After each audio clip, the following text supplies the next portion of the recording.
Hi, everyone. Thank you to be here for the talk about the road to getting crypto project regulated.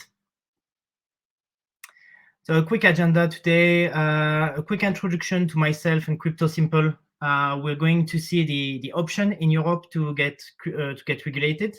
I'm going to show also two examples of crypto companies that got regulated in Europe. And I'm going to show our experience at Crypto Simple to get regulated. So a bit about myself. I'm Francois-Julien Alcaraz, CEO and CTO at Crypto Simple. I'm French. I have more than 12 years experience in IT and 5 years experience in crypto. And a bit more about Crypto Simple. So Crypto Simple is a robot advisor for crypto and DeFi. Our mission is actually to make crypto investing simple. We're based in France. We are regulated through AMF, which is a French regulator, as a digital asset service provider. And we're in progress of getting our financial investment advisor regulation. We are also in progress to get regulated through the FCA in UK as a crypto firm. We are a CDFI business, meaning that we are custodian solutions and all our deposit and withdrawal are in fiat. Right. So our target market is what we call crypto curious. It's people that are like usually millennials. They are curious about crypto, but didn't invest in crypto yet. So this is the target that we're aiming. So we're aiming to bringing the mass by providing financial advice. So let's see a bit about the options that we have in Europe, right? So I'm having 4 examples here. I'm going to start with the French one. So the French one goes through AMF. This is a regulator in France. This is mandatory if you want to sell to the French market. And there is also a tolerance if you get this registration in order to sell in other EU countries. The average time is 6 to 12 months, and you have to follow the European directive of AMLD5. It's mostly anti-money laundering and KYC requirements. Germany have like something really similar to France with BaFin. The average time might be is quite similar, and this is the same requirement regarding AMLD5. Estonia is a bit different. So Estonia have a history of being one of the first country in the world to have a crypto regulation. I think it was back in 2017. It's called FIU, a virtual currency provider. So you can see here that I put a question mark for average time. Why is that? We're going to see it in the next slide. But basically, there is a lot of changes going into the Estonian regulation right now. It used to be quite simple to be regulated in Estonia, and now like Estonia are quite changing the rule to align with the rest of Europe. Lastly, we have UK, which is not part of the European Union anymore because of Brexit. The regulation is through FCA, which is a UK regulator, to be registered as what we call crypto firm. The average time is quite long there. It's 12 months. It's actually a lot of traffic in UK to be registered there. About the Estonian example, right? As I said, it was one of the first countries like to have like a crypto license. Today it's quite different. We see that they've revoked about 2,000 of the licenses that was there, and only 400 of them remains. This is mostly because the MiCA regulation is coming. MiCA regulation is coming and should be ready by 2024. This is a regulation and not a directive. So the difference between a regulation and directive is the directive is made by EU, where all the members of EU should follow and implement the directive. AMLD5, for example, is a directive, right? So the requirement for KYC and AML might be different in France and Germany, but they kind of follow the same directive. MiCA is going to be a regulation, meaning that the regulation will be the same in all members of EU. The goal of MiCA is to regulate crypto asset service provider. It's also to regulate other kind of crypto assets type, such as stablecoin and CBDCs. We don't know yet what's going to be the impact in DeFi. This is, I think, a huge subject. I think there is a nice talk tomorrow on this subject, by the way, and I invite everyone like to be part of that talk. Regarding the examples, I wanted to provide some examples there about like existing companies that are regulated but choose different strategies. I'm going to take the example of Swissborg first. Swissborg is based in Switzerland, as their name, right? So they operate from Switzerland, but they have an Estonian crypto license. So they have like a crypto, they have their own company in Estonia with their own license, and all the users, you can verify that in their term of use, you will create an account under their company in Estonia. This is mostly because it used to be more simple, more easier to get a license in Estonia. So yeah, they choose the quick route. Now we have Bitpanda. So Bitpanda is based in Austria, right?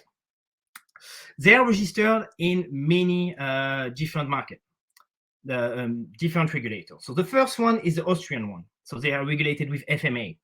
And then they are regulated as well with AMF. Okay? So this is a different route. They got into a more complicated route where they're trying to get regulated in as many countries as possible. This is a good bet based on like the future MiCA regulation that is coming in. So our experience at Crypto Simple with AMF, right? So as you might remember at the beginning of the talk, I was talking about Crypto Simple and saying that we were regulated. We are a really young company, right? We've been created like less than a year ago, and we're already regulated.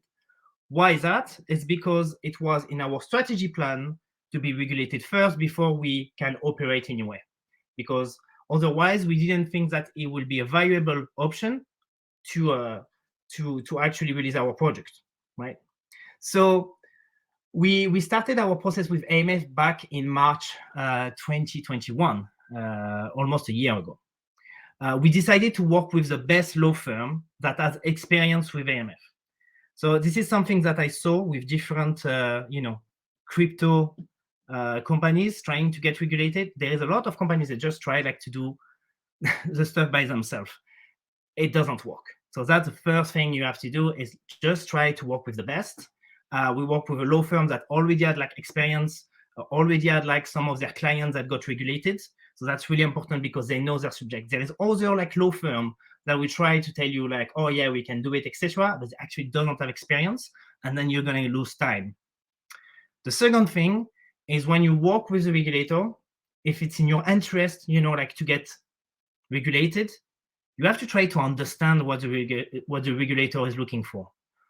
You have to try to work hand in hand with the regulator. So one of the most important things for the regulator is actually the regulator is there in order to protect the consumers, right? The regulator probably doesn't understand what's crypto, doesn't understand what's DeFi. Maybe they understand, but they have like, their knowledge that is not that big. But you always have like to understand like what they're trying to do, right? And then take it step by step. This is what we learn, right? If you go to the regulator and your project is massive and there is so many subjects to talk about, it's going to take years before you get regulated. Why? Because the regulators, they just don't know. They need to be educated. They need to go step by step, right? So the best thing you can do is actually like to keep it, not that big. Maybe try to focus on one feature, one project first, right? And then as soon as you get regulated for that, it's way simpler to grow because then you can add more feature, more projects. The requirements are not the same. Meaning that like getting regulated is going to go through a tough process. And then as soon as you're regulated, if you want to add more features, more projects, it's way simpler because you actually don't have to redo that process again. The risk is that the regulator come back and actually do a check on you to actually see if you implemented like the right process, if you have more features, more projects that you add. So make it simple and educate the regulator. So that's a good one, right? So as I was saying before, you have to understand that for the regulators, this is something that is really new, right? They are like, okay, so we don't have to miss the train. We need to regulate that market. So they're trying to understand, right? One of the funniest things that we had when we were trying to get regulated is one day, I think it was around like September or August, we received an email from the regulator asking us, where are the contracts signed with the DeFi protocols? So just to give you a bit of idea what we have to deal with, right? When I say education, it's true. I had to explain what's DeFi. Then when you explain what's DeFi, you have to go in each protocol, explain exactly what they do, so they can have like an understanding about like what you're talking about and what they're trying basically to regulate. So you have really to take a step back with the regulator and try to educate them. About the budget. So most companies are always, we had a lot of feedback on this, right? Like how much did you spend for this? This is a budget, right? This is something that can be considerable if you're a startup, if you're just starting. Between 30K to 100K will be a good budget to start, but of course it will depend on your project, on the law firm you're working with. But this is definitely a considerable amount if you're looking to get regulated in Europe. And lastly, it takes a lot of time and effort, right? We personally get regulated in 6 months. This is the minimum. Most of the other companies, it takes 6 to 18 months to get regulated, right? So you have to be patient. We didn't receive any answer from the regulator in the first month, right? After 4 months, we received an email and then we started talking. So it takes a lot of time. We've heard from the FCA in UK, it's even worse. So a lot of patience and also a lot of effort, right? So there are going to be like a lot of back and forth with the regulator. You need to be quick. You need to answer quick. If you don't answer quick, then you lose the momentum. It's the same with an investor, right? You want to keep the momentum. With the regulator, it's the same. If you don't keep the momentum, if you don't answer fast, then they move on other projects. They move on other projects to regulate, and then like you can of losing it. So this is something that we learned, and being really like proactive, reactive with the regulator definitely helped our application.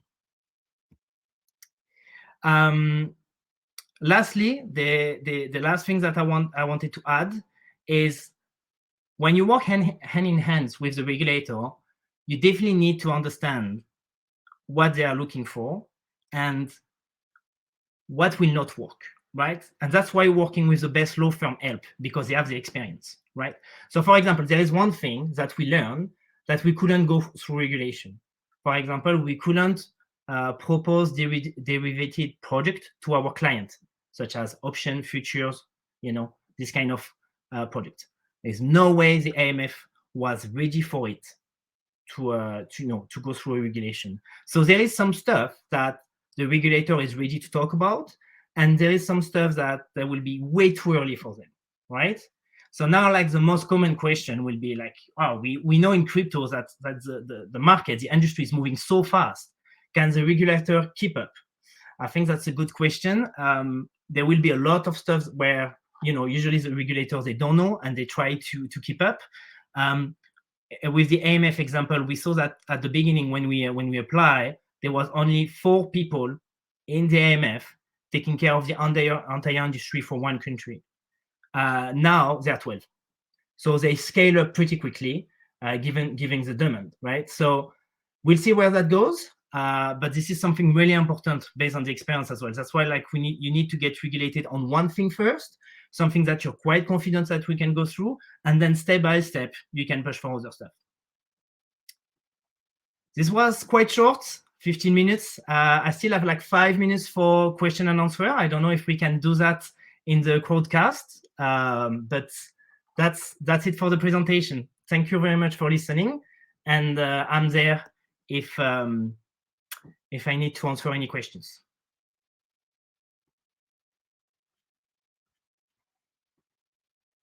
So I think there is one question, and it came up.